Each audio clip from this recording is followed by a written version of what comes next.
اٹک jail کے قیدی number 804 Imran Ahmad Khan نیازی کے جرائم کی تفصیل ملاحظہ فرمائیں۔ پہلا جرم، جس ملک کی غریب لاچار عوام کے ہزاروں لوگ ماہانہ کینسر سے مر جاتے تھے، اس قوم کو چندہ جمع کر کر کے 3 کینسر اسپتال بنا کر دیے جہاں 70% لوگوں کا مفت علاج ہوتا ہے۔ جرم نمبر 2،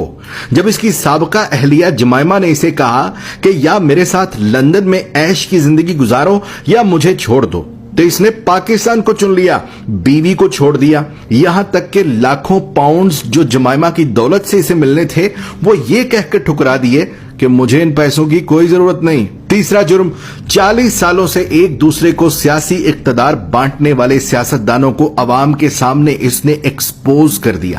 بچے کو سمجھ آ گئی کہ یہ لوگ عوام کو بے وقوف بنا کر باریاں لیتے رہے اور ملک کو تباہ و برباد کر دیا، اور جب اسے بار بار کہا گیا کہ تم بھی آؤ اسی نظام کا حصہ بن جاؤ، آؤ تیسری باری لیتے رہو، تو اس نے کھل کر انکار کر دیا کہ اس ملک و قوم کو لوٹنے والوں کے ساتھ اتحاد نہیں کروں گا۔ چوتھا جرم، اس نے اپنے اقتدار کے دوران مسلم دنیا کو اکٹھا کرنے کی جسارت کی، حرمت رسول صلی اللہ علیہ وآلہ وسلم کا مقدمہ عالمی برادری کے سامنے رکھ دیا اور دنیا کو مجبور کر دیا کہ وہ ہمارے نبی پاک صلی اللہ علیہ وآلہ وسلم کی شان میں گستاخی کرنے والوں کو پاگل قرار دیں، اور اس کی تو قرارداد بھی پاس کروا لی۔ پانچواں جرم سن لو، اپنے اقتدار کے دوران مال بنانے کی بجائے غریبوں کو 12 ہزار روپے دینے شروع کر دیے، ہر خاندان کو 10 لاکھ روپے کا مفت علاج کروانے کے لیے صحت کارڈ جاری کر دیے۔ چھٹا جرم سنو اس کا، جب ہندوستان نے مقبوضہ کشمیر کا سٹیٹس زبردستی بدلا تھا تو اس کو بھی عالمی برادری کے سامنے لتاڑ دیا، اس کے ساتھ تجارت یہ کہہ کر بند کر دی کہ جب تک تم کشمیر کا سٹیٹس بحال نہیں کرتے تم سے تجارت نہیں کروں گا۔ ساتواں جرم، جب اسے پوچھا گیا کہ کیا ماضی کے سیاستدانوں کی طرح آپ بھی امریکہ کو اجازت دیں گے کہ وہ پاکستان میں بیٹھ کر افغانستان پر حملے کرے، تو اس نے کہہ دیا ایبسلیوٹلی ناٹ۔ آٹھواں جرم، اس قیدی نمبر 804 عمران احمد خان نیازی نے پاکستان کی تباہ و برباد ہو چکی کپڑے کی انڈسٹری کو دوبارہ شروع کرنے کی جرت کی، یہاں تک کہ اتنی لومیں چلا دی کہ کام کرنے والے کم پڑ گئے اور دنیا جہان سے پاکستان میں کپڑے کے آرڈر آنا شروع ہو گئے۔ جرم نمبر 9، جب اسے اقتدار سے زبردستی نکال دیا تب بھی یہ ملک چھوڑ کر بھاگ نہیں رہا تھا،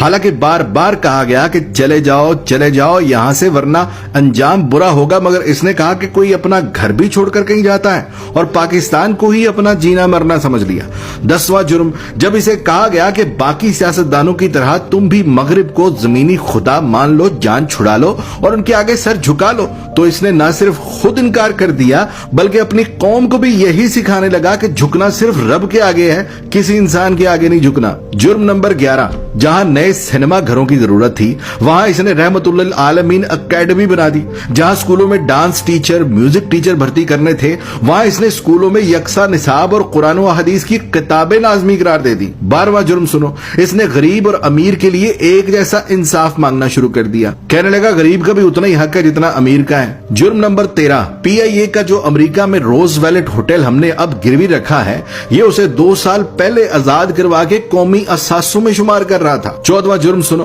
یہ اوورسیز پاکستانیوں سے لاڈ کرتا تھا، انہیں ایک باپ کی طرح سہولیات دینا شروع کر دی تھی۔ بیرون ملک وفات پانے والے اوورسیز پاکستانیوں کا جسد خاکی پاکستان لانے سے لے کر تدفین تک کا سارا خرچ بیت المال سے دینے لگا۔ بیرون ملک جیلوں میں قید پاکستانیوں کو آزاد کرا کر پاکستان لا رہا تھا، اور یہاں تک کہ اوورسیز پاکستانیوں کو ووٹ ڈالنے کا حق دینے لگا تھا۔ جرم نمبر 15، اس نے اپنے ہر اس ساتھی کو چھوڑ دیا جس نے کرپشن کی، جہانگیر ترین جیسے دوست کو بھی کرپشن کا مال بنانے پر خود سے الگ کر دیا اور تا حیات سیاست سے نااہل کروا دیا۔ قیدی نمبر 804 عمران احمد خان نیازی کے جرائم کی تفصیل بہت لمبی ہے، لہذا بقیہ جرائم سننے کے لیے دوسری ویڈیو ملاحظہ فرمائیں۔